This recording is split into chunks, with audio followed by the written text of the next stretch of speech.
So Nova keeps knocking down my first Power Rangers movie off of my mantle. If you go back in videos before I announced her, you'll notice that it keeps kind of changing positions because she's been doing this for a very long time. Which I've come to a conclusion. This can only mean that she also hates Rocky as the Red Ranger. Just kidding. I don't hate Rocky as the Red Ranger. Only kind of kidding. Not kidding. Oh, I don't know.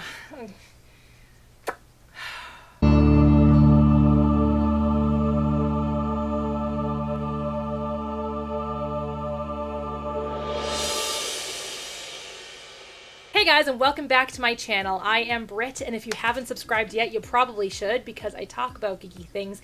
And today we're going to talk about something that I'm super duper geeky about.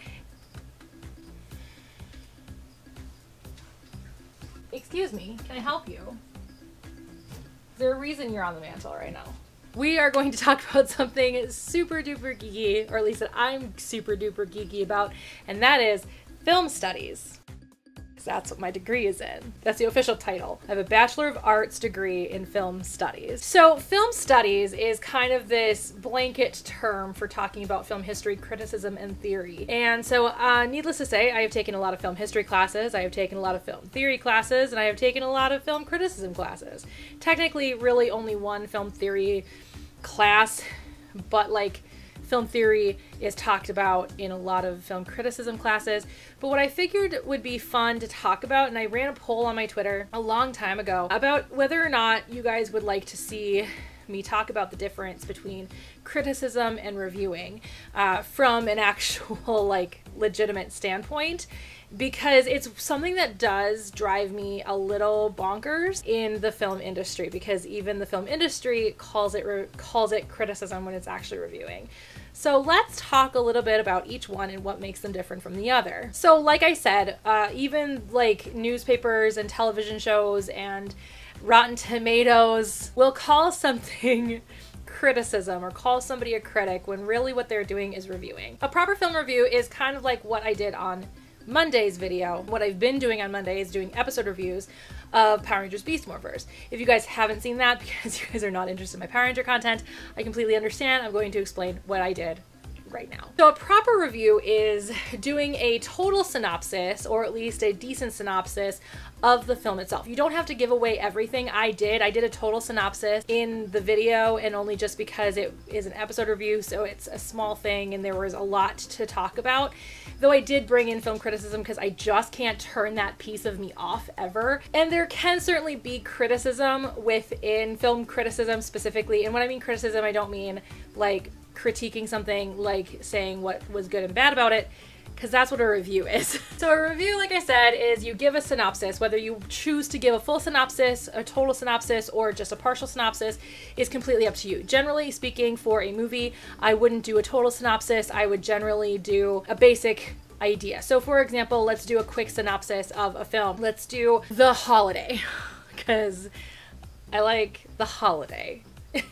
Not even close to Christmas. The Holiday is about two girls who are heartbroken and they trade houses with one another, one in England, one in LA, and they both meet people from the other's life, and love happens. It is the most basic review. You could do a total review by talking about how the film opens up, how you're introduced to each character, and things like that, which would then of course lead to how each couple fell in love and how the separation happens, all that stuff, talking about the pattern of the film, which is also acceptable. I'm not saying that one is better than the other. I'm not saying one is worse than the other. Generally speaking, when I'm talking about an episode review, I will give a total review or a total synopsis, where if I'm going to be talking about a film, that's more or less what I would do. I'd probably go a little bit more into detail, but for the sake of this, we're going to just do that. Then we go into the things we liked about the film and the things we didn't like about the film, whether it is talking about the acting, talking about the lighting, talking about the mise-en-scène,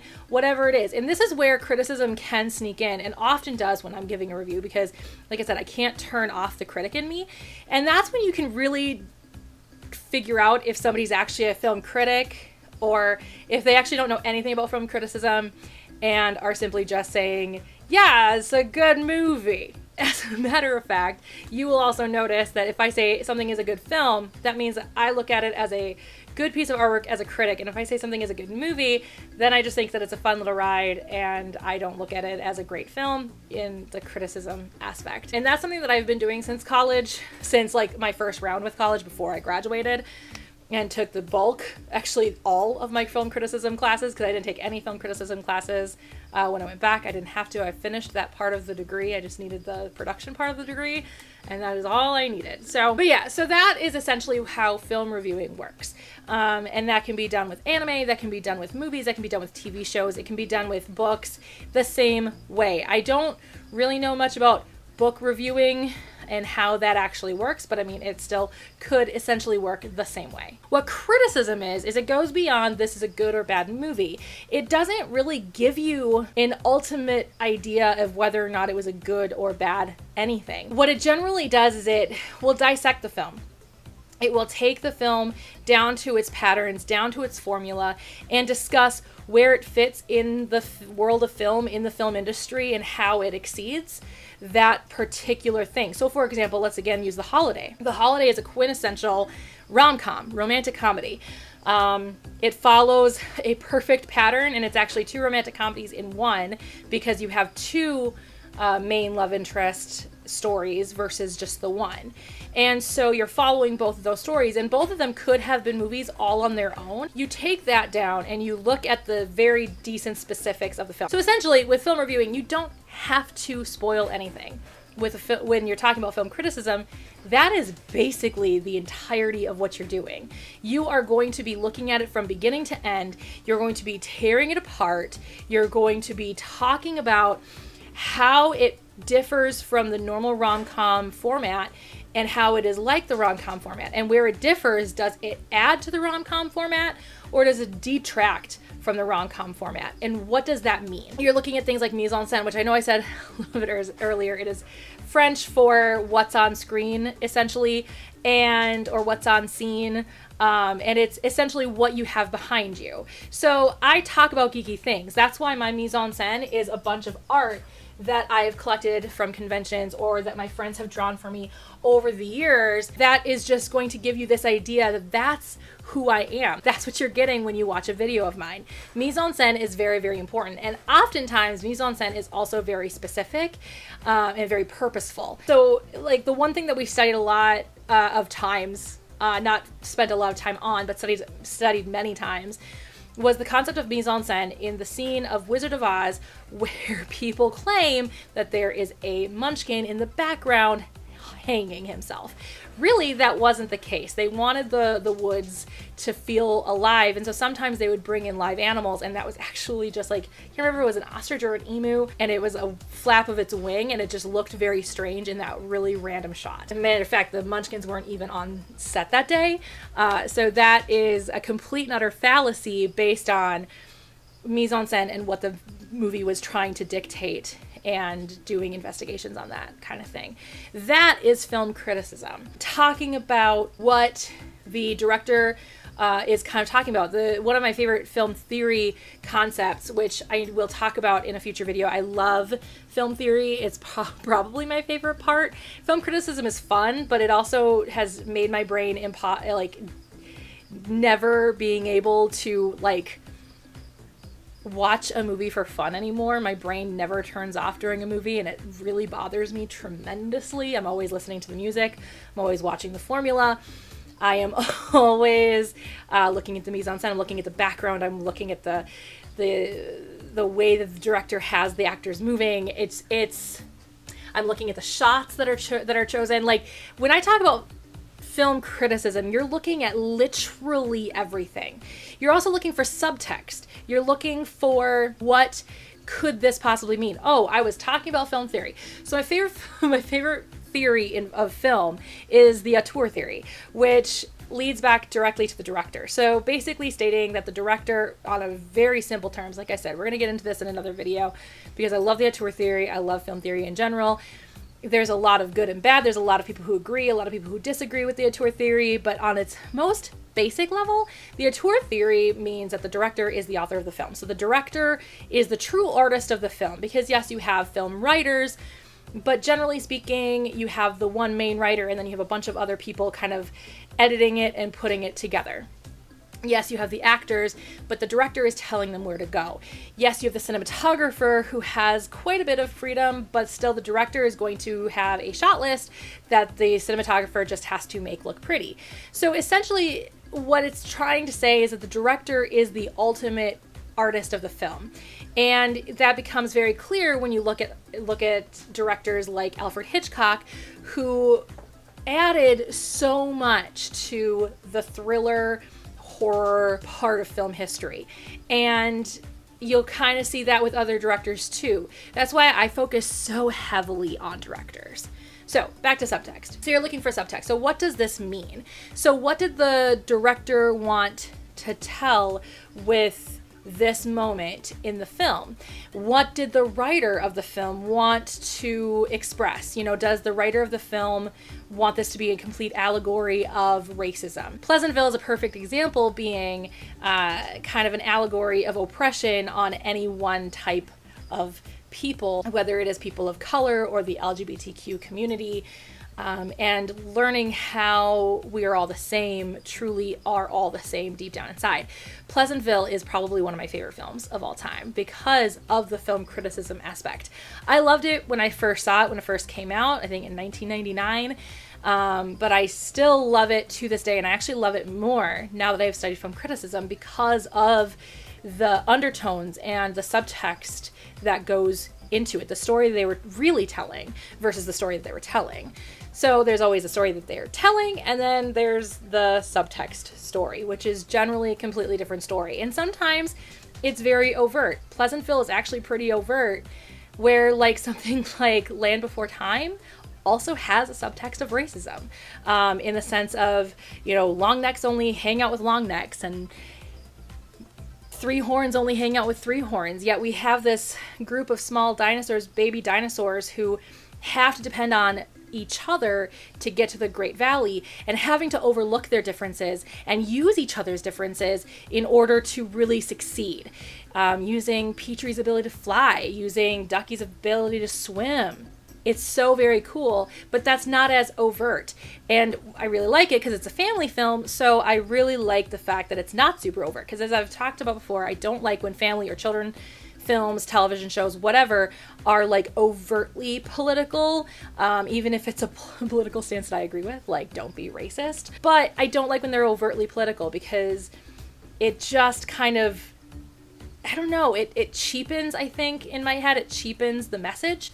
I like where it's a little more engageable. Like a kid can look at a long neck and a three horn and not understand why they can't be friends, and going, that's stupid, they should be able to be friends. It being that The Land Before Time was my favorite movie growing up, or one of my favorite movies growing up, and being able to understand that if those guys can be friends, then I can be friends with anybody. And that, I think, is just a much more effective way of telling that story, having it be in subtext versus the main story. But yeah, so that's essentially what criticism is. It is a lot, and a lot more than I can fit into this video that I want to keep around 20 minutes. Yeah, like I said, there's so much to film criticism where there's so little to actually film reviewing. Film reviewing, like I said, is you tell a synopsis of the story, you say what's good, what's bad, and your final kind of overall thought. Like, there's more good than there is bad about this film, so I'm gonna give it a 5 out of 10 or an 8 out of 10 or whatever it is, or thumbs up, thumbs down, which was made famous by Siskel and Ebert back in the 90s and 80s and probably 70s, but I remember them from the 90s because that's the time frame that I grew up in. Product of the 80s, child of the 90s. Or like in Rotten Tomato, they give it they give it a fresh percentage or whatever. I don't even go to Rotten Tomatoes because I think that it's so stupid, because they call them film critics and they're just not film critics. If you guys would like me to do a full-on criticism video, let me know in the comments below, because I would love to be able to do that for you if that is something that you guys are like legitimately interested in, because I love film criticism. So let me know in the comments below, and maybe what I'll do is do it on Pleasantville. Then again, that's kind of what I've been doing when I've been doing my rants out of love with the Turbo series and with the 20th anniversary special for Power Rangers. But again, if you're not into my Power Ranger content, maybe that would be a much easier way to kind of discuss what film criticism truly is. And right now I've only scraped the surface of what film criticism is, because there's so much. There's the gaze of the camera. What does the gaze of the camera mean? Is it a male gaze or a female gaze, or is there no gaze? And there's always a gaze. But anyway, yes, there's so much to film criticism. I've only scratched the surface, but I hope that gives you guys a good idea of what the difference is between film reviewing and film criticism, and maybe understand a little bit better when I say certain things, when I state a thesis and defend that thesis in a film criticism way, where, because that is more factual, because you want to defend your thesis. So you state a thesis, this I know to be true because of these factors, makes it fact in a way versus opinion, where with a film review it is clearly just 100% opinion. And film criticism is looking at the science part of film. Film reviewing is looking at the artistic part of film. And that's pretty much all I got for you guys today. I hope that made sense. I hope that it wasn't too jumbled of a mess. Let me know in the comments below, again, like I said, if you would like me to do a film criticism video, and if you would like me to do it specifically on Pleasantville, since that is one of my favorites to do. Otherwise, let me know maybe another movie. I need to have it, or need to be able to see it on Netflix or Hulu or whatever.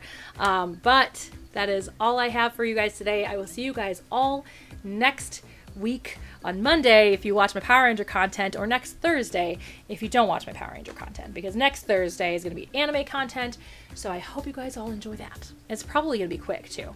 See y'all all next week. Bye! Nova, could you please not with the lights? Nova! Nova, stop! Please, stop messing with it!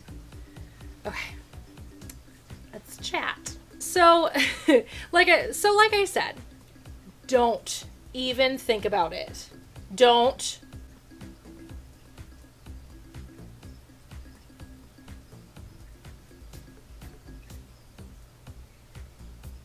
Okay.